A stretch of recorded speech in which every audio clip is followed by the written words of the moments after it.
नमस्कार, एस्ट्रो तक में आप सबका बहुत बहुत स्वागत है। मैं हूं प्रवीण मिश्र। छोटी होली या जिस दिन होलिका दहन होता है उस दिन होलिका की पूजा की जाती है। तो होलिका की पूजा का शुभ मुहूर्त कितने बजे से कितने बजे तक है, कब आपको होलिका का पूजन करना चाहिए? देखिए, दिन में होलिका का पूजन किया जाता है। भारत के अलग अलग इलाकों में अलग अलग परंपराएं हैं। आप अपनी परंपरा के अनुसार होलिका का पूजन करें। आपके परिवार में जो परंपरा है उसके अनुसार सामग्री ले लें और होलिका का पूजन करने जाएं। किस समय जाएं, क्या शुभ मुहूर्त है, ये हम आपको बता देते हैं। तो अपनी परंपरा का पालन करते हुए इस शुभ मुहूर्त में पूजन करेंगे तो होलिका का विशेष आशीर्वाद आपको प्राप्त होगा। शुभ मुहूर्त नोट कर लीजिए। 13 मार्च 2025 को होलिका पूजन का शुभ मुहूर्त होगा। सुबह 11 बजे से लेकर के दोपहर 12:30 तक। इस मुहूर्त में आप होलिका पूजन कर लीजिए। इसके बाद आगे राहु काल का समय होगा, उस समय को छोड़ दीजिएगा। इसके बाद फिर दोपहर 3 बजे से लेकर के शाम को 6 बजे तक भी शुभ मुहूर्त है। अगर जो लोग सुबह पूजन नहीं कर पाते हैं, सुबह 11 बजे से लेकर के दोपहर 12:30 के बीच में, वो लोग फिर 3 बजे से दोपहर 3 बजे से लेकर शाम को 6 बजे के बीच में भी होलिका पूजन कर सकते हैं। ये भी शुभ मुहूर्त है।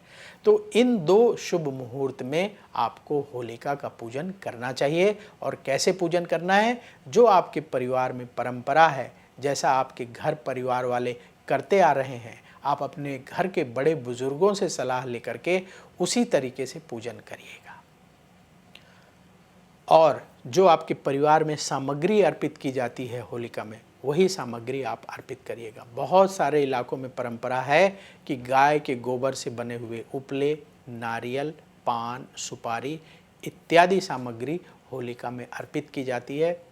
तो आप भी अपने परिवार की परंपरा के अनुसार होलिका पूजन करें और वो सामग्री अर्पित करें और जो भी आपकी मनोकामना है वो निवेदन करें। लेकिन ये सब कार्य शुभ मुहूर्त में करिएगा, इसीलिए हमने आपको शुभ मुहूर्त बता दिया होलिका पूजन का। सुबह 11 बजे से लेकर दोपहर 12:30 तक। और फिर इसके बाद राहु काल का समय होगा, उसे छोड़ दीजिएगा। फिर दोपहर 3 बजे से लेकर शाम को 6 बजे तक। ये जो समय है बड़ा महत्वपूर्ण है। इस समय में होलिका का पूजन अवश्य कर लें। इसके बाद जब रात्रि में होलिका दहन होगा तब भी अवश्य जाना है। कुछ लोग कहते हैं कि जी होलिका का पूजन हमने दिन में कर लिया, अब रात में जो है होलिका दहन के समय हमें जाना चाहिए कि नहीं जाना चाहिए? तो अवश्य जाना चाहिए। होलिका जब जल रही हो रात में तो उसकी परिक्रमा लगाना बहुत ही शुभ माना जाता है, उसके बड़े लाभ हैं। तो इसलिए होलिका दहन के समय अवश्य जाइएगा। पहले शुभ मुहूर्त में पूजन कर लीजिए और जब होलिका दहन हो रहा हो उस समय जा कर के अवश्य होलिका की परिक्रमा करिएगा। इससे आपको विशेष लाभ होगा।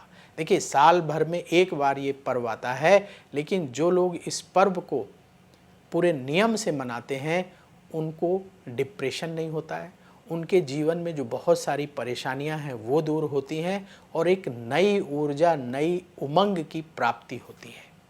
तो इस पर्व को पूरे नियम से मनाइएगा। किसी नियम का उल्लंघन करके ना मनाएं, क्योंकि उस नियम के पीछे बहुत सारे कारण होते हैं। जब आप उन नियम का पालन करते हैं तो आपको बड़ा लाभ मिलता है। जो लोग नियम का पालन नहीं करते, आधे अधूरे तरीके से पर्व मनाते हैं, तो उन्हें उतना लाभ नहीं मिलता है और फिर इसके बाद धीरे धीरे उनके मन में ऐसी भावना आती है कि इससे कोई फ़ायदा नहीं है। तो इसलिए नियम का पालन करना बहुत ज़रूरी है। तो होलिका का पूजन करिए। होलिका दहन के समय जा कर के आप होलिका की परिक्रमा करें, प्रणाम करें और जो भी आपके मन में इच्छा है वो होलिका के समय आप निवेदन कर सकते हैं जब होलिका दहन हो रहा हो। तो इस तरीके से आप होलिका का पावन पर्व मनाइए ताकि आपको आगे आने वाले समय में अच्छा शुभ फल मिले और आपके जीवन की जो परेशानियां हैं, कष्ट हैं, वो सब दूर हों।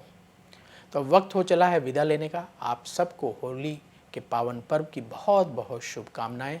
रंगों का ये त्यौहार आपके जीवन में खुशियों के रंग लेकर आए।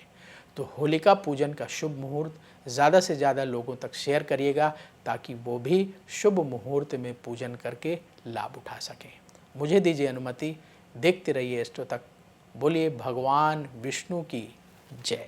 अगर आप मुझसे जुड़ करके अपनी समस्याओं का समाधान चाहते हैं और चाहते हैं कि आपकी समस्याओं को ज्योतिष के माध्यम से सुलझाया जाए, तो आप हमसे संपर्क कर सकते हैं, जुड़ सकते हैं एस्ट्रो